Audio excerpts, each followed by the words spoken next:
I want you to be afraid of failing. I fear failure. But more important, I want you to be horrified.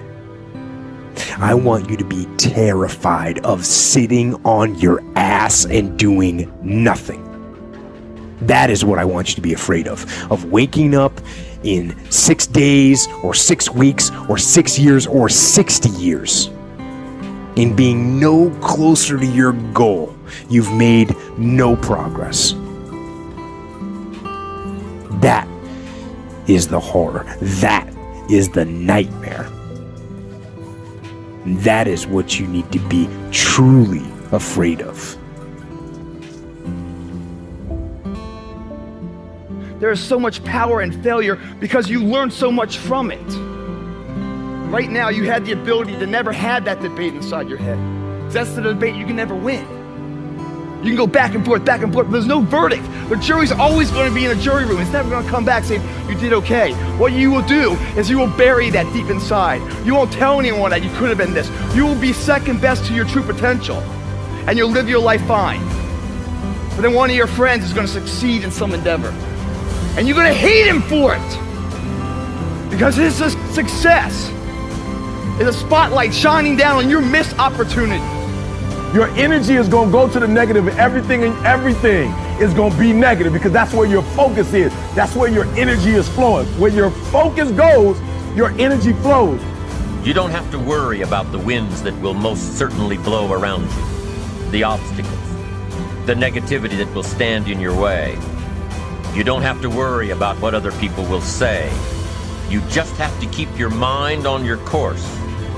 Those winds may blow fast and furious, but if you know your path, if you know where you are going, they will help push you toward the dreams and goals and treasures that you have already decided you're going after.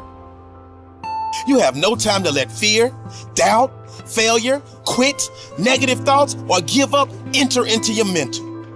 See, you have massive potential. So from the moment you open your eyes in the morning, your mindset has to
the discipline of handling failure, the importance of knowing that it is coming, that you will go through times of it, and you will have to learn in the midst of it that it is one of God's ways of maturing us to become the women and men He would have us be.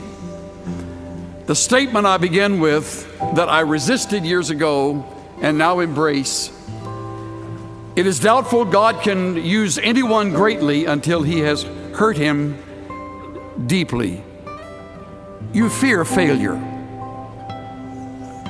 If there's something you really would have to list on your list of fears, failure would be near the top, if not there, at the top. Tragedy in life, lack of adequacy, unable to succeed, an inability to perform, to accomplish, to reach your goals. Truth be told, this fear sweeps across all who are highly driven, strong-hearted people. You can either live your dreams or live your fears. And I think the majority of people actually are not living their dreams, but are living their fears.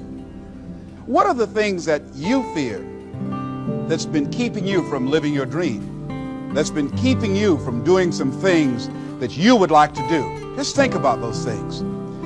And how do we begin to handle that? Abraham Maslow said that the life is about growth. And he said you could either go back to your comfort zone, and there you won't find any growth, or you must be willing to go forward and face your fears again and again and again, because you're never going to have a fear-free existence. I mean, some fear is acceptable and legitimate. There are some things that you really should be afraid of. Now, you shouldn't allow it to immobilize you. You acknowledge it, you take it into account, and you carry yourself accordingly. There are times that we should proceed with caution, but it's the difference between being stopped by fear. It's the difference between having a fear and the fear having you. So what do we do? One, acknowledge it, and knowing that it's okay. Don't condemn yourself for being afraid. It's perfectly fine to have some fears. You acknowledge your fears, you embrace those fears, and then you move on. You act on whatever it is that you fear. Because once you embrace it, see, what you resist will persist. What you resist will persist. So one of the most important things is to begin to embrace your fear.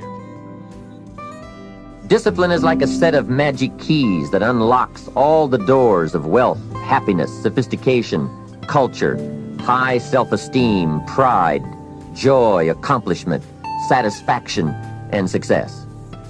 The first key to discipline is awareness of the need for and the value of discipline, and especially the discipline to make the changes. What will it take? What must I do? And what must I become to get all I want from my life? The second key is the willingness.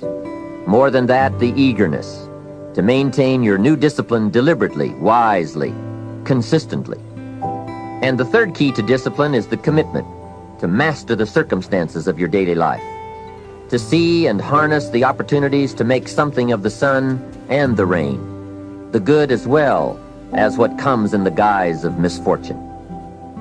Discipline does many things, but most important of all is what it does for you. It makes you feel better about yourself. Even the smallest discipline can have an incredible effect on your attitude. And the good feeling you get, that surging feeling of self-worth that comes from starting a new discipline, is almost as good as the feeling that comes from the accomplishment of the discipline. Second, a new discipline immediately alters your life direction. You don't change destinations immediately.